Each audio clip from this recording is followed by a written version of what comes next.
You ready? How y'all doing? How you doing? Good. Thank you so much for coming. I've been coming to MIP now with YouTube since the acquisition in end of 2006. And remember the first time arriving, and everybody was asking me, what are you doing here? And some people were like, I'm really scared of what's happening. And I still get some of that. But the questions now are more, when can I see you? And what can we do to expand the relationship? How can I make more money? How can I extend my reach to other markets? How can I go from short form to long form? So the dialogue has changed, and I'm very pleased that you've taken the time today to come and hear the latest from us. Things do change very quickly, and I want to make sure you have a chance to participate. There's a way in which you can tweet up some questions that we'll take later on. We have some panelists coming up from representing our partners. But first, I want to just get warmed up a bit. There we go, little fire, get us warmed up. By the way, this used to show, I'm told, on German television between midnight and 6 a.m. Some cable channels, that's not why I'm showing it now. So if you are representing a TV production company, please stand up. Okay, if you are with a film studio, no, stay up, stay up, stay up. If you stand up, stay up.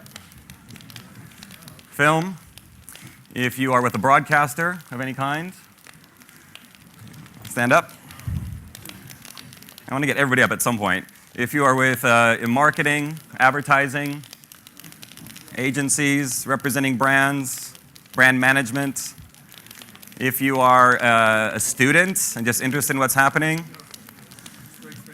if you are, God, who else we got out there? Lawyer? If you're a distributor, distributors, yeah, come on, let's represent. If you are from let's see, the press. If you're with the press, please stand up. If you're just in here because it's really hot outside, everybody else just stand up, please. Just stand up. Everybody up, getting warm up here. A little fire. This video is going to run out soon. I got to hurry up. So now, if you all stand up, please. I'm not going to stop until you all stand up. Everybody stand up. I know you just sat down, but okay. Now's your chance to sit down. Wait, not yet. Wait. How many of you have watched the YouTube video in the last 24 hours? Please sit down. Ooh, about 50% daily reach there. How many of you have watched a YouTube video in the last week? Please sit down. God. How many? Wow, about 95% reach on weekly. How many of you have watched a YouTube video in the last month? Please sit down. How many of you have heard of the internet? Okay, that's pretty much everybody. So that's great. Now the reason, thank you. The reason why I show this picture of the fire is not to reference German cable television. It's really because YouTube is about storytelling. Online video in general is about storytelling. And YouTube is only, I think, reflecting a massive trend in the growth of online video. In the old days, people used to sit around a campfire, tell stories. The combination of sight, sound, and motion was very compelling, and you'd remember things. But things have changed quite a bit. The size of the fire has grown. The ability to reach a bigger group of avid listeners has grown. And things are moving very, very quickly. Just fast forward to 1940s and 1950s. TV came along. I think that online video today is where TV was about that time. And that's quite a bold statement, but just think about it.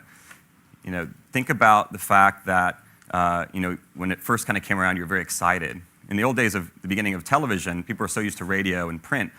You know, when the Queen came on to do her Christmas speech, people literally went and cleaned up their rooms thinking that she might be able to see them. But what was interesting at that time is no advertiser in the advent of television was putting their ads on television. They're like, what is this? You know, can you imagine today if 0% of your marketing budget was spent on television? That was the situation then, and maybe it's a bit reflective of where budgets are being spent now online compared to television. We're starting to see a shift, and it's getting to be quite exciting. The creativity going into content creation and advertising is shifting very quickly. Storytelling is taking on a whole new level. So I want you to look at this and think about this in the context of storytelling and how technology has changed things.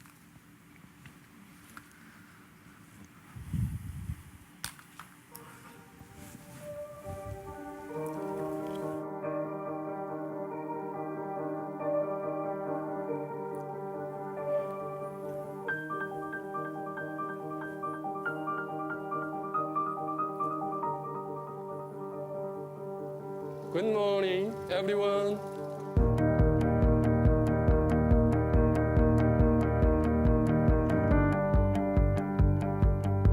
Hola.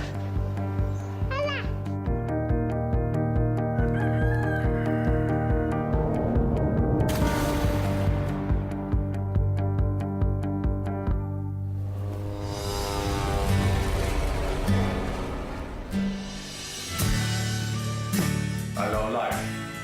Full stop spa. I really love my family. I love football. You both promise to love and treasure each other. We do. I'm afraid of losing this place. I fear Any kind of monster. Dogs. growing up. Politics scares me more than anything. Stay safe.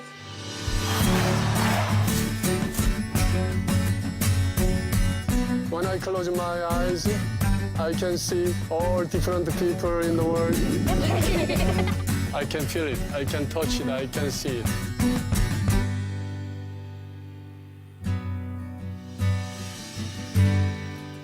Best day ever. How many of you saw that film? It's quite remarkable. Every time I see the trailer, I get a bit of a tingle. It's interesting because what happened here was somebody in our marketing team had an idea to make a film based on the life in the day of the world and reach out to users and filmmakers and budding filmmakers all over the world. And they got Ridley Scott excited about it, who had, for his first film ever, made one called Life in a Day, about his own day, missing school. And they managed to get hundreds of thousands of videos from around the world, thousands and thousands and thousands of hours of content that they edited down into a 2-hour feature film picked up by National Geographic and distributed in cinemas. And what's amazing is what technology, online video, in this case YouTube, managed to help achieve with regard to transformation of storytelling. It's a very powerful story. The storytelling is transforming. The involvement of people out there is transforming. And what's interesting about this is this film you could have made 50 films from all the footage just brought in on one single day, and based on the creative power of the director and the editor and the creative power of all the individuals, you could have told so many different stories. And interestingly enough, the BBC has picked up this idea and will be doing a Life in a Day UK version as well. So this is now expanding again on a local level, if you like, within a certain country in the run-up to the Olympics. So it's a very exciting development in engagement with users and the adoption of the professional media world for enhancement of storytelling. So very quickly, I want to show this slide. It's probably the busiest of all of mine, but it's important to think that all the things that you engage with every day, YouTube, Twitter, Facebook, these things didn't exist, in some cases no more than, say, 10 years ago. Other things like Skype, eBay, Amazon, you're going back to about the late 90s. But they've really changed how we engage. They've changed, they've been reflective of changes in technology that's also represented there in the devices that we're using. But you have to really think about this. You have to really think about this if you're a marketer, if you're a content creator. When I was in marketing, when I took a marketing class in university, it was really about hammer and nails, some very basic tools. None of this stuff existed, but it is the essential toolbox for anybody that wants to really engage and reach a bigger audience. And there's so many more devices to reach people with as well. Just in this room alone, we probably have about, on average, 2.1 devices per person. I'm not going to ask you to get them out, but just think about it for yourself. Somebody's probably got 2 phones and an iPad. Somebody's got a laptop, an iPad, and a phone. Somebody's got 3 iPads. I don't know why. Maybe they work for Apple. But the amount of devices you have with you when you travel and at home is phenomenal. This may look like your home. It's kind of like mine. You've got your television on, your Blu-ray player. You may or may not have a connected television, but that will change.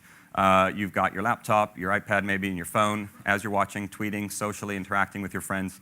So if you're a content creator, if you make one bet on one device, the chances of getting it wrong have gotten a lot bigger, right? And the probability of getting it right, if you work across platforms, keeping in mind your traditional business models, but even in some cases, think about competing with yourself across platforms, your chances of hitting the audience you're looking for will increase because the users are moving, and we need to move with them. So this is a big opportunity, and I think it's huge. Like I said, the internet, online video, where TV was maybe in the 1950s, but how huge is huge? Now, YouTube may be the biggest online video service in the world, but it's in no way the only one, and we're seeing growth figures across the board. But I'll just give you a couple numbers that talk about how huge the YouTube engagement has become. So 3 billion, what number does this represent on YouTube? Anybody? Views per day. That's a pretty big number. What's astonishing is when I was here last year, that was 2 billion. So that's a 50% increase on the year.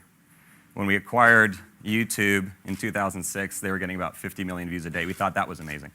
So things have grown very quickly. That's equivalent to about half the world's population watching one video on YouTube every day. 600 million. This is really about YouTube being global. That's unique visitors worldwide. 31 countries, 40+ languages. We're being consumed in all the countries of the world, but the more that we introduce local language versioning, we do language versioning, the more the engagement increases, if you like, even more than the viewership. People now understand and comprehend how to upload videos and engage with their audiences. 400 million. YouTube is portable. That's mobile views per day, double last year. 350 million. That's the number of devices that YouTube is enabled for. Smartphones, smart televisions, game consoles. That's increasing dramatically. 100 million. YouTube is social. People are taking social action on YouTube every week 100 million times, right?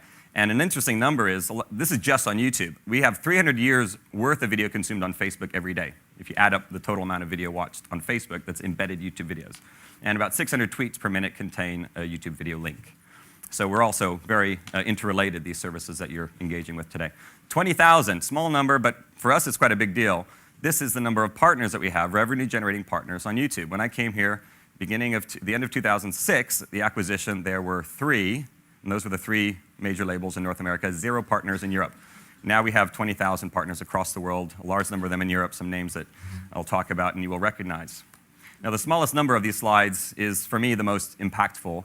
48 hours of video uploaded every single minute of every single day.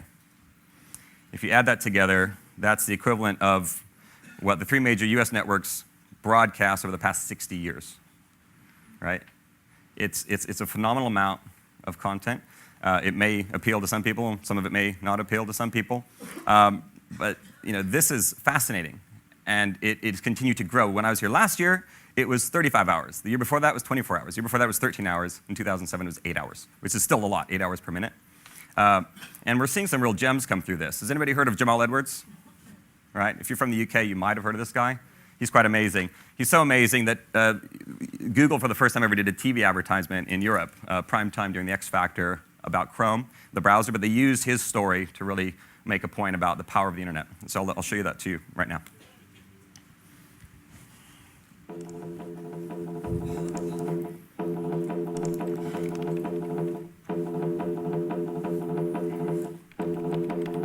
What are you doing filming me? Jamal! My stamina's healthy, so it's music, no more beat in the shows. Not just in it for the peas and the gold. I'm just a kid who dreams bigger than the rest. Now I'm living them correct here, sitting in the SB, if you need a bar, then get me. Educated so it's not the money we make. It's compulsory, some are calling it poetry. SBTV.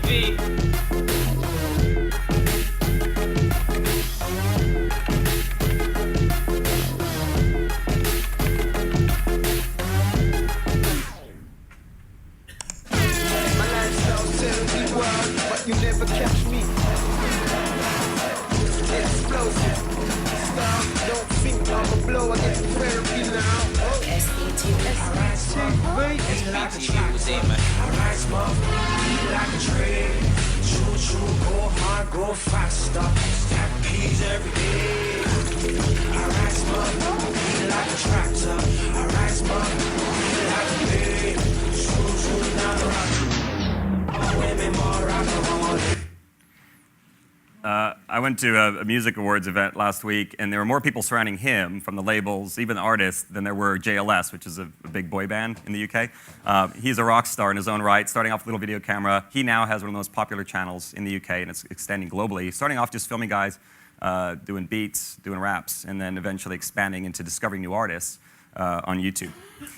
So fascinating. Now, there are weeks of content. Of this 48 hours a minute, there's a lot of stuff that's coming in from big and small players alike. But think about your experience with television. My sister has got a wedding coming up, and she's excited about learning how to do it right. And so she looked at the TV schedule, and she saw that there were 3 hours of wedding-related programming in the week in American television. She went on YouTube, and she found that typing in wedding planning, there were 14,100 results. That's 1 week, 2 days, and 17 hours of content, back to back if she chose to watch it for that long. She went a bit deeper and typed in wedding flowers. That came up with altogether 25,800 results, 2 weeks and 3 days and 22 hours of content. Typed in wedding dance. Now we're at 150,000 results, 14 weeks, 6 days, and 17 hours of content. Now, all of this may be very different types of content, a lot of professionally produced stuff, a lot of user-generated stuff, some fascinating, passionate, interesting things from users around the world, but she could access it at the moment she wanted to. She could even contribute her own thoughts to it, and it expanded into a world where the broadcast television networks couldn't find the wherewithal nor the business model to support that sort of content in a traditional broadcast environment. So this is changing dramatically, and it's a very, very exciting development. But keep in mind, it's not just about the users. It's not just about videos of campfires and recording guys rapping on the streets or wedding dance videos or about flowers. We've got some of the biggest names in the world who are also working with us. And a lot of people ask me why. What are they doing on the platform? And I just want to go through very quickly 4 main reasons. I call them the 4 R's: reach, research, rights, and revenue. So reach, new, bigger, global audiences are engaged. You saw the numbers. A lot of people early on thought there'd be cannibalization if they put their content on YouTube relative to their own services. In fact, it created an overall buzz effect. And this was represented very well with ITV in the UK and with Simon Cowell, who now says, he actually was quoted 2 days ago, having launched US X Factor, that 3 million views on YouTube and rising for one of his people auditioning tells me that's when I've done something right. So he's looking at YouTube to give him feedback on how well his broadcast is going. That broadcast buzz feeds the consumption online. The consumption online feeds the broadcast buzz. And it's creating a whole new level of engagement to the point where ITV, who called us a parasite a couple years ago, integrated YouTube uploads into the narrative of the broadcast to extend the ability of people to participate in the program. So a lot of evolution in relationships and engagement across platforms. Another interesting story, if you're distributing content across borders, Iroko is a partner of ours. They represent Nigerian film, television, and music rights. They created 50 channels, and they have over 1.8 million global viewers a month across 130 countries. In a world where Nigerian film would not have reached the very large audience it was physically distributed, even over television networks distributed in a certain market, he's now running a multi-million-dollar business off the back of rights that if you aggregate the fans passionate about Nigerian cinema worldwide, you've got something very exciting to talk about. Research. Who is your online viewer? This is an example of one of the biggest live stream, well, the biggest live stream ever in the world, which is the royal wedding, which we ran in conjunction with the royal household. We had 102 million global views. It's not the numbers I want to point out here, though. It's the fact that they had data on the demographic breakdown, where, in which country. They could really understand who their fan base was. And this is applied, of course, if you're a broadcaster, if you're rights holder, if you're FB TV, you know instantaneously where your fans are, what their makeup is, and as a marketer, this is extremely valuable information. Rights management. We are committed to the best practices for copyright protection, tools like Content ID that allow partners to identify automatically or manually and claim or remove or monetize, make money from content that is theirs, that's uploaded by users. And this has become a huge part of many people's businesses, especially if they don't have teams to go out and edit and pick the things people will like. They're relying on the users to pick those things, upload them, and then embracing that effort and running ads and taking the money back themselves.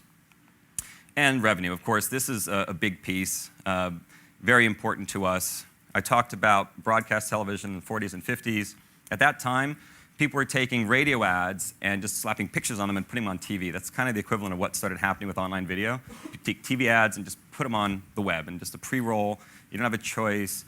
And while that serves a purpose, and it's very important to drive revenue and get people to commit to the platform, we think there's another way. And we want to work very hard and closely with the industry to come up with something that satisfies users, advertisers, and the rights holders themselves. So we created something called TrueView, which for marketers is kind of like the proverbial kid in the candy shop. There's so many choices now. But I'm going to show you a little video before I wrap up and hand over on what TrueView is and how we think this is going to change consumption and revenue generation online.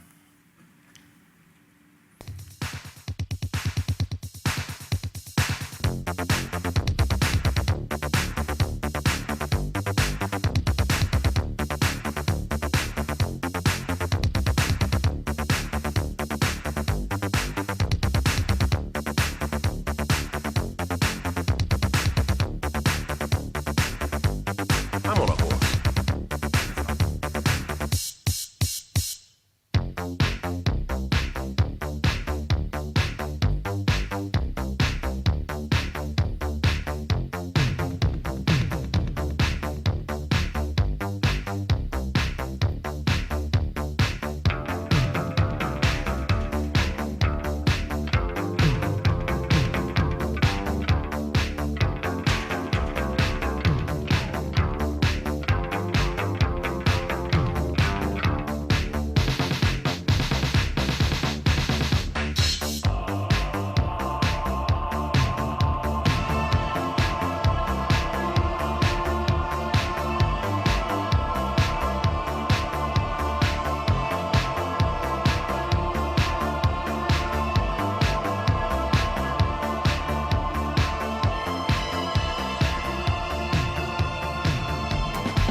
So people are really afraid of skippable ads. It puts a lot more pressure on the ad creator to do something that's very compelling.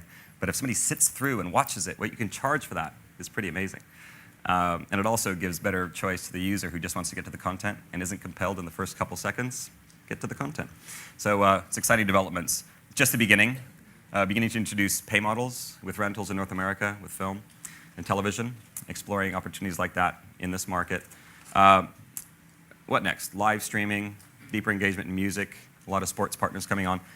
It really is just starting to kick off, I believe. And one of the things that we're learning about is how to really manage your community relationship, how to get the most out of YouTube. And we're listening to our users. And my colleague Christoph here is going to talk about our new playbook and some of the advice we're giving partners on how to be successful on the platform. So here's Christoph. Thanks. Thank you, Patrick.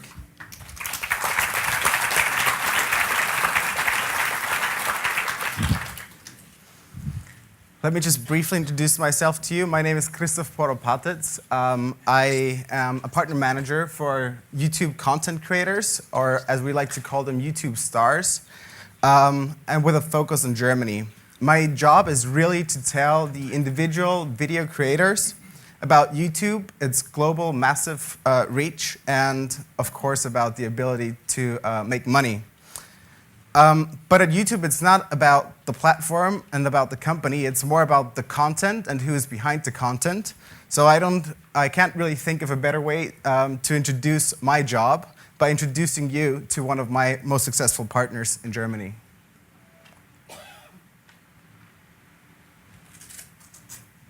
Hello, my name is Christoph Krachten, and I'm the host of ClickZoom, the online talk show. It's one of the most successful partner channels here on YouTube in Germany. How that? We are a small production company in Cologne, and we thought we have to do something on the internet. So after some considerations, we developed this format, an online talk show. And what shall I say? The success came through YouTube. Why? First, we interview top search keywords. Our guests who are prominent and their names are top search queries on YouTube. And YouTube is the second largest search engine. So whoever looks for videos, turn to YouTube. Second, our interviews are being discussed a lot in the community. And of course, there are plenty of comments. That's all makes the community, the YouTube community, flourish. So what kind of advice do I have? If you have a format that would work in the YouTube community, if you have the passion, the perseverance, I think nothing can go wrong and you'll be successful. So my advice, become a YouTube partner. I cross my fingers because YouTube has changed. Okay, this was Christoph Krachten. He is obviously very enthusiastic, and rightfully so. But what he has done really, really correctly is he found out about the power of social very, very early on. So this next slide here basically sums it up really well. We have moved to social media. Come follow us. YouTube, as Patrick mentioned earlier, has 100 million social interactions. 58% of our users watch videos and then forward them to their friends. And they watch them because their friends and business partners have forwarded to them. 50% of all the videos are commented, are liked, are disliked. And this makes perfect sense because a video, of course, always captures emotions and passion and those things you like to share. Now, social is also what accelerates the entire ecosystem. You all know these guys on the top left corner, the Beatles. You might also know the woman on the top right corner. Her name is Susan Boyle. What is different between the two of them? The Beatles had their first major sensation UK hit in 1961 by releasing the single Love Me Do. And then it took them 3 years to actually go over the continent or the Atlantic Ocean and be successful in the US. It took them 3 years to first appear on the Ed Sullivan Show, which was really big back in the days. Now, let's turn to Susan Boyle again on the right-hand side. She auditioned for Britain's Got Talent, one of Simon Cowell's shows, on April 11th, 2009. And yes, I am using an exact date. Why? Because the same date, that video was uploaded on YouTube, and a month later, after being one of the most successful videos of that year, Susan Boyle appeared on Oprah, had a major record label deal signed, and had worldwide acclaim. The third one on the slide is Grayson Chance. I don't know if you had a chance to ever watch into one of his clips, but this is a 11-year-old boy, I believe, and he had a high school audition and covered a Lady Gaga song. Lady Gaga found that so powerful that she tweeted to all of her friends and to her global audience and base that this is a brilliant kid. Soon later, he had one of the most successful videos of that year and a record label with Ellen. Ellen, who founded a record label just for him and is now trying to get more artists signed. So we do have thousands of partners in our partner program, currently roughly 20,000. The next Tarantino, Ken Loach, Russell Brand, they're all on YouTube. They're auditioning every single day for their big break. And we all become true fans before they're famous. And they support the next generation of creative class. I just want to briefly highlight a few numbers. Our YouTube partners are doing what they're passionate about and making money from it. Original content creators reap rewards by sharing their creativity and their talent on YouTube. So partners are making, or some partners are making 100K per year. Some partners have increased their revenues substantially, some by even 300%. And here you only have a small selection of the European partners. Of course, as we see our base of online creators and video creators grow, we at one point said we have to do something for them. We have to nurture their talent, their immense amount of talent. So what better way than to bring these talents together, have them collaborate on video production, cross-promotion, and building a global network of content producers. We brought them together in London just a few weeks back, and but then again, let's just watch the video and I'll let them introduce themselves to you.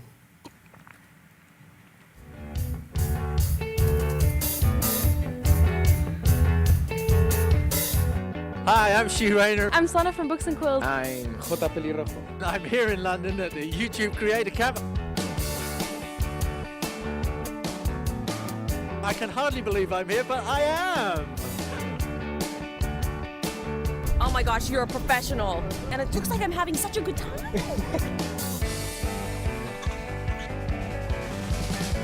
Things I would really like to learn here this week is technical things. I don't know a lot about cameras. I have a very simple camera myself, and lots of people here know everything about cameras. You're not individual creators today, but you're the beginning of a new community of creators. This week at Creator Camp, I'm just hoping to learn everything. I've learned so much already today, just on day one. I've learned about copyright like I probably got one channel too many already. You have to be a true voice. You have to be an authentic voice. I'm next up! Cool! I'm next up! Are you next up? I'm next up! I'm next up! Are you next up? People usually love the part of a city that's above ground. I love sitting in the underground and just watching people. I've only been like around the center and I really got in love with London. My hair's also awesome. Yep. I use my hair to express myself.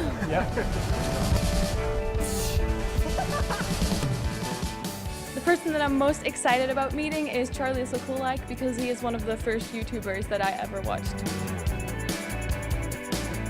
Now what I would like to know is, if you could go anywhere in the world with a YouTube star, who would it be and where would you go?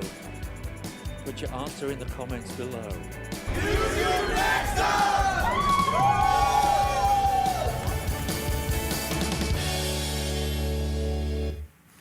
Put your answer in the comments below. We'll come back to that in a second. While we do enjoy and encourage online creator growth, everybody likes TV-style content. So our shows and movie sections is one step towards getting them more visibility. But what does that have to do with social? We have therefore created a solution for broadcasters, production companies, and aggregators. So welcome the Premium Playbook. The Premium Playbook is a 70-page resource for premium partners like yourselves on how to best optimize content and build audiences, just like the YouTube stars that I've been talking about earlier. The playbook includes examples, how-tos, video supplements, a checklist. It shows you how you can track your progress, your success on YouTube. Shows you how to check your health of the account, how reporting works. So if you have great content and potentially a high volume of content as well, you might be asking yourself, so where do I focus my efforts now, and how many resources do I have to put into this social video? And how will that supplement my main business? Now, all these questions, of course, will be answered in the playbook. I just want to guide you through one quick example. And it's Albert Einstein asking himself, what is an annotation? The playbook is really segmented in three parts. First, programming and producing, then publishing and optimization, and then community and social. So before you actually have the content, while you have the content, what you do right when you upload it and how you optimize it, and then after it's been published, how you deal with the community and with social. This is the example now that I've spoken about. We had William and Kate earlier today. Metadata is really critical in order to have your content being found on the platform. BBC is the #1 result because they understood really well that William and Kate kissing on the balcony will, of course, trigger the most results, and therefore most views will come through that. But I also briefly commented on the comment below that was mentioned in the video earlier. Annotations is one of the good ways to drive traffic from your video to a next video or a different channel of yours. So even for repurposed content, you can use a lot of the tools YouTube offers to increase your viewership. And that is really the last slide that I have. Again, if you want to check out the premium playbook, it's on youtube.com/playbook, and there's a couple of YouTube people around that you can ask about it too. Thank you. Thanks, Christoph. We actually built a whole team of passionate video professionals on our team, and workers like Christoph who are working with this upcoming community of creators. We've actually been doing some seed funding as well for some of these guys to get new equipment. So some great work there. Thanks, Christoph. Now I'd like to call up to the stage two of our partners that can share a bit about their own experiences. First of all, I'd like to call up Kirill Karnovich, who's head of web production for Russia Today. And Laura Corbetta, from the CEO of Yam Endemol Italia. So kind of like the trump cards of partner data here.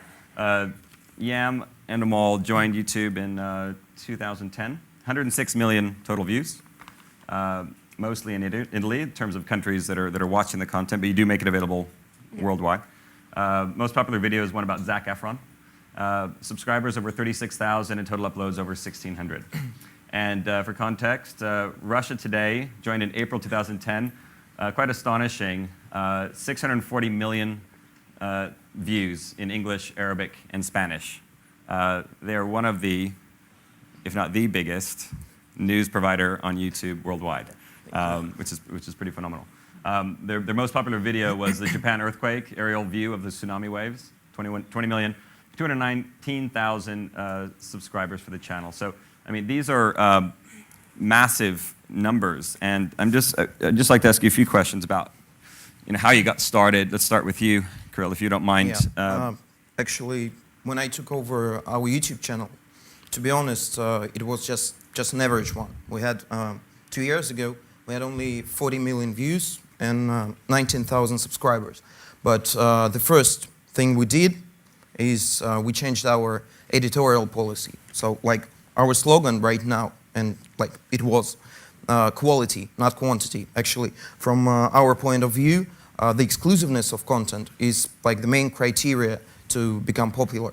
So, like, we did it probably well, considering our results. So what's interesting is, though, during the tsunami in Japan, I was amazed. Well, actually, it was a global shock for everyone, yeah. I think, but especially for journalists, I think, because like it was the first time we watched it like live online, yeah. And there was a huge amount of videos tracking in, and like we were literally working 24/7 during all these days, and there was Fukushima, and it was a very hard task to collect the best videos, the best materials, because it was a huge amount, like, to deliver the content. Because, like, one thing is to, you have this exclusive content, but another thing is to, like, to sell it. In this case, it wasn't exclusive because it was available on a lot of different networks. But first and fast, right?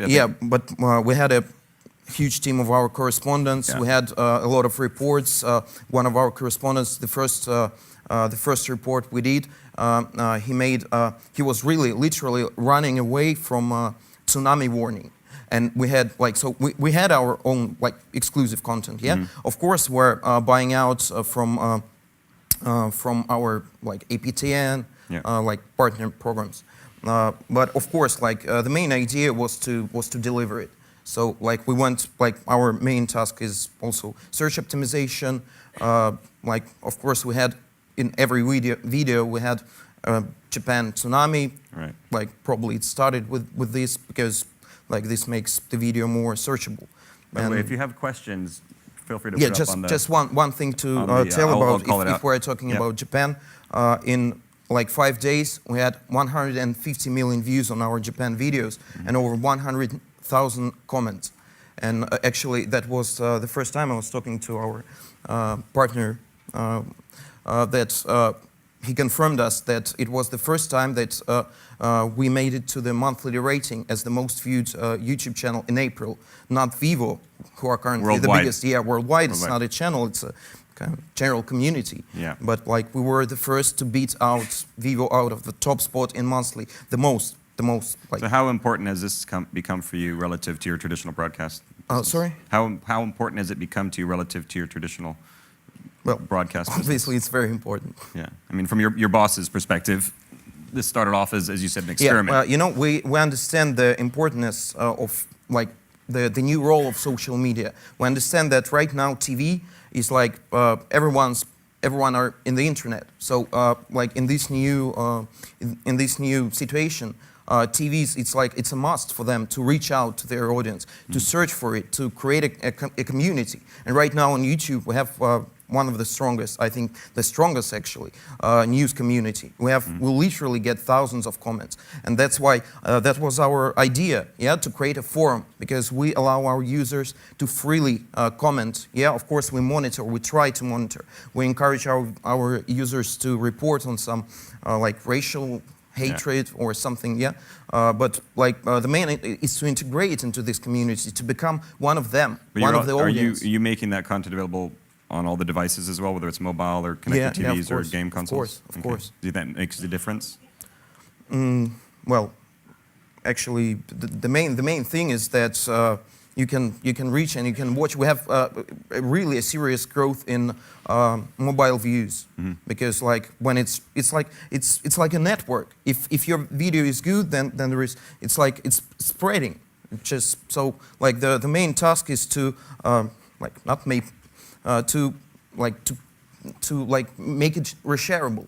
Yeah, because it goes one after another. So and like mobile use, like you tweet the video, just watch it, and that's how it goes. Yeah, yeah. And YouTube provides like perfect opportunity. How many of you received an email or a text from a friend that had a link to a video, and then when you went to open it up on your handheld device, it said this is not available on mobile? Have you ever had that? Yeah. So interesting to think about clearance of rights as well, in terms of satisfying user demand. Absolutely. Yeah. And actually our example, I think, shows that YouTube is not only about entertainment. It shows that professional news content can also be popular on YouTube. Yeah. The main idea is just to deliver it, to make something new, something exclusive. Yeah. What people like about our TV videos is that we give an alternative view, comments, interviews, packages. Like maybe that's why CNN just have like 3 million views of all time. Yeah. CNN channel. And okay, let's go to Laura. You've been a partner for a few years back now. Yeah. Yeah. And what was the sort of genesis of that? What was the beginning of that, and how has that evolved? Yeah. Well, it was. I say that I totally agree about quality that I said before, because we started because we have a big library of original production, very short formats and videos that we built for one IPTV channel that was Bonsai TV on a telecom platform in Italy. So at the beginning of June 2010, we think about the possibility to deliver this library on YouTube, and we started with work with YouTube. And well, I'm very impressive about the possibility that to do business, because in this with YouTube it's strange. You have to do only what do you do well. So we produce content, we acquire content rights around the world. You produce it for the web as well? Yes, absolutely. Specifically? Because yeah. YAM is a company inside the handmade world that is focused on digital production. Okay. And so in this way, you have to think only about the quality, and YouTube makes the So rest. it's not accidental, right? I think a lot of people, I mean, it's interesting. We developed the playbook, which is, it's interesting to put it out there, because it also is very content specific. What might work for news might not work for music. What might work for music might not work for sports. Absolutely. And other content. Yes, the other side is that, yes, you have to have good content, but you have to do a hard work, because well, we'll start with a trial by error strategy, and then after many months of training, we understand how here's the rules that we have to follow to perform well on YouTube. Okay. And so there is a lot of of job about title, description, tagging, and annotation, and this give more effort to your content to be shared and to be consumed by the audience. How many people do you put in charge of your efforts on, I mean, YouTube is, say, representative on an online video, YouTube and other distribution online? How many people do you have doing that? Well, like when I started it, I was for half a year just by myself. Yeah. Was like, you know, there is a saying, know your audience, yeah? And that's what was my first task. I was starting to like explore our audience, what people like, what they watch, what they comment, and that's how you build up a strategy, yeah? Right now, like then it grew up to 3 people.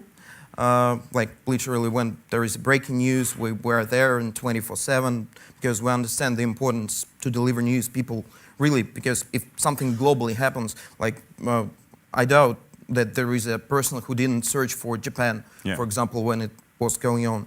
But right now we have a special department with like 5 people who are like in charge of social media, our social media projects. Interesting. And we're also like integrating on Facebook, on Twitter, but that's not so popular at the moment, but we're like exploring. So Laura? Yes, the same. We have a mixed team that matching different skills, so graphical and technical skills at the beginning to build the channel and to find the right visual, and then editorial, marketing, and social skills in the ongoing. Right. And then we have one person dedicated to the acquisition, to make deals with other partners, because in this moment we are working a lot with Italian distribution. For example, we have Patito Feo, that one of the most famous soap opera for kids that run on Disney Channel and Italia Uno, and we did the brand exploitation online and on YouTube perform very well. Great. I'm going to go to the audience. We have 10 minutes left. I'd like to make sure we get your questions. We've been talking a lot at you, and I want to make sure that we get those. I got a good question on over Twitter here to Kirill. What would have been your strategy if you were in charge of a global news channel like CNN, which, as you mentioned, actually has a tiny fraction of the views you've achieved on YouTube? That's a tricky question, really. I don't know. No, of course I know. Maybe I don't know.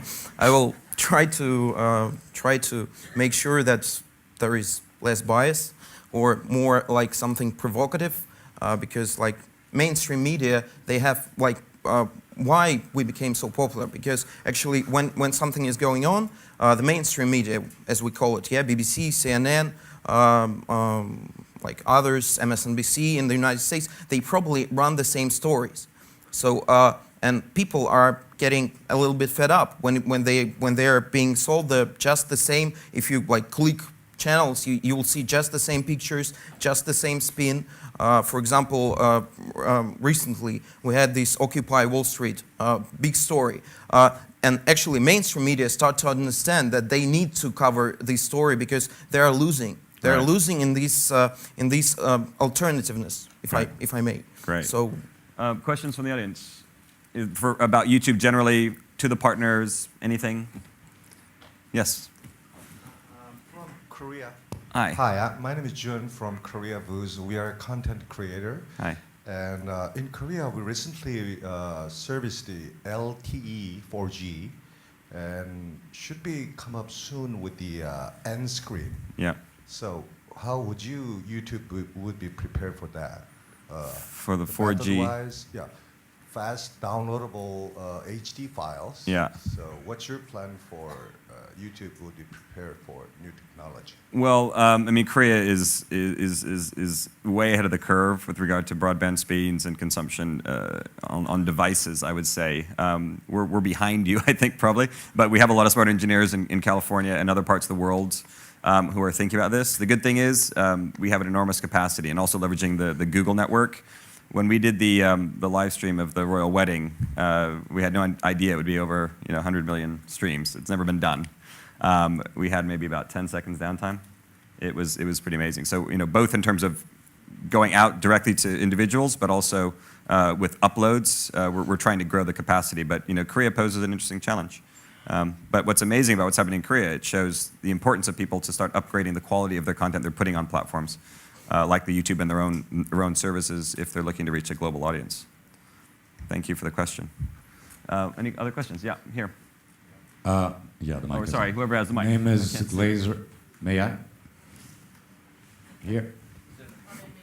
Oh, hi. Hi. Question for you. Glazer from Brazil, Hi. broadcaster. Hi. What about the 10 new YouTube channels you're going to launch soon? Excuse me? The 10 channels The YouTube 10 is channels. working on. Yeah, we've been reading this on news for quite a while now.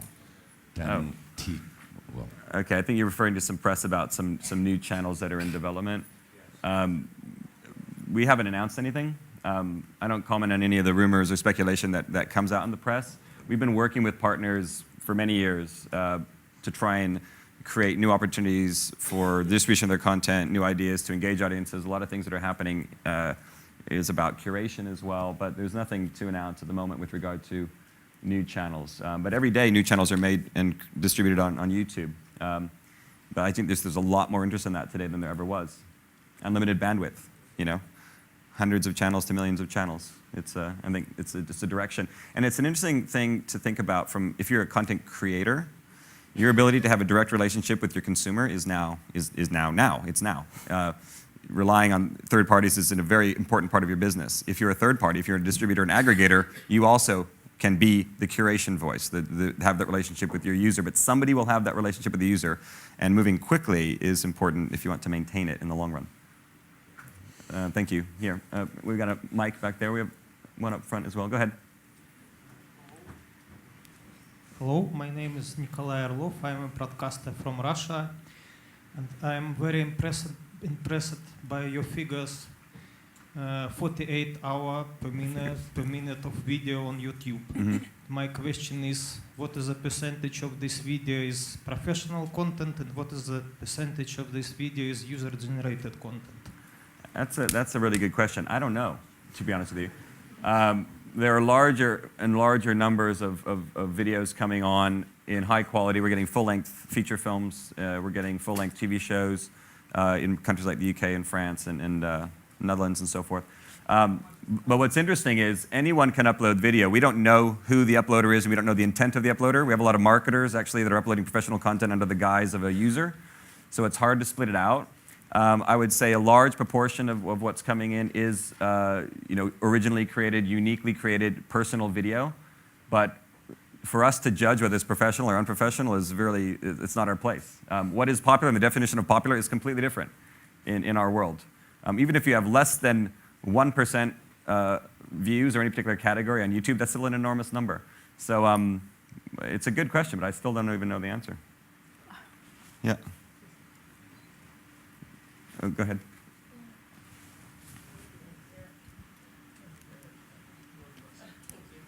Hi, I'm Thea from So You've Been Dumped. I'm a Glasgow-based... So You've Been Dumped. So You've Been Dumped, yeah. Glasgow-based Californian. And last week I was at a YouTube talk for Social Media Week in Glasgow. Yeah. And one of your colleagues had, up on the screen, had integrated, you talk about the social being integrated, had the Twitter and the Facebook on his YouTube channel. Is that something that is only available to your kind of partners, or is that widely available? Can we now integrate our Facebook and Twitter links right into our channels? Yeah, we make it very porous. We want people to be able to move between and share. Google Plus is another one that we're looking to integrate with Hangouts, and so we rely on each other, Twitter, Facebook, ourselves, and other places. We like to make sure that the content and the users are free to express across these boundaries. I couldn't find how to integrate it into my So You've Been Dumped channel. So okay, well, we have some people here afterwards. Perfect. If you want to have a chat, thanks, some partner managers. Yep. I'm going to go to the question on here for a second, not to ignore the digital question people. Given the lack of compelling examples, how does YouTube expect connected TVs to evolve, and how fast? I'm going to answer that very quickly. It's a complicated question. I don't really know the answer, but what I look to understand and think about connected TVs is thinking about your own consumption experience on a handset. How many of you have a mobile phone that has a browser on it today? How many of you had one 3 years ago? Right? How many of you would buy a phone again that didn't have a browser? Right, nobody. Did you even expect this 3 years ago? Do you have any idea how much consumption you'd have on your handset of web content, video content, music content. I think the same thing will happen with connected TVs. I think we have no idea how quickly it will grow, but it will grow. Because once you connect people to the internet, they don't go backwards. I think, but it's going to be an interesting place to watch. Okay, you had a question here. Well, thank you. The question to me doesn't go on CNN or one of those big channels having 40 million views a day, growing to 400 million a day.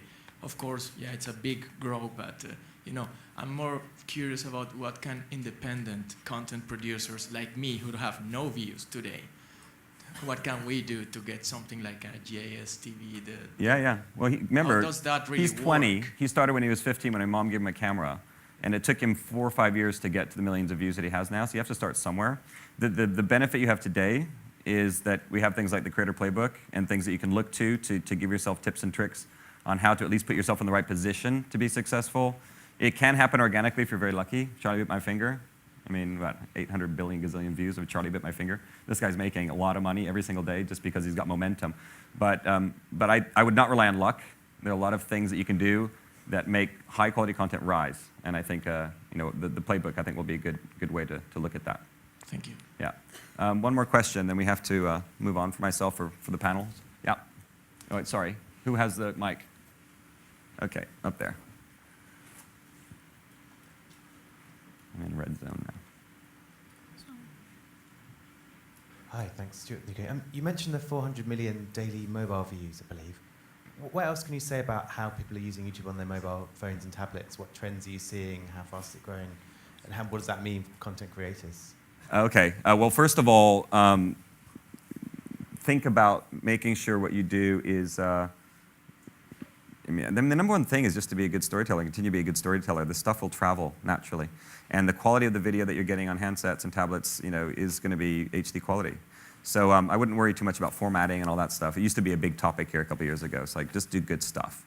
But what we're seeing is, as every device comes out, every new type of smartphone, every new type of device, and smart TVs, I think, will grow more. But the smartphones in particular, if you're not cleared for those platforms, if you're not making content, if you're not distributing content with an emphasis on the fact it should be cleared across platform, you risk creating an unsatisfactory experience for a user, and they oftentimes will not blame the distributor, but they'll blame the one who provides the content. So think about also a world of cloud-based video consumption. I want to start my journey with my video content at work, maybe at the end of the day, and then I want to catch a bit of up on the train, and then I want to connect at home and watch it on my PC or on my connected TV. And if at some point along the way it says, sorry, this video can't be viewed, you don't get it, you don't understand it. And what you might do then is just go to a site where you're going to get it illegitimately. So we need to work together to clear rights, if we can, narrow windows, and create things that are really built for a multi-platform world. To the extent that you don't do it, yes, you may protect your old business model, but you're also facilitating consumption on an illegitimate basis, because people will find a way to get it. I think that's it, unless there were any final burning questions. Thank you guys very, very much. I hope you found this to be useful. We're going to be here after for a few minutes if you want to ask further questions. And we have some partner managers here from Eastern Europe, from Europe, sorry? But we can definitely take your details from Asia Pacific. Thank you very much. We appreciate your support.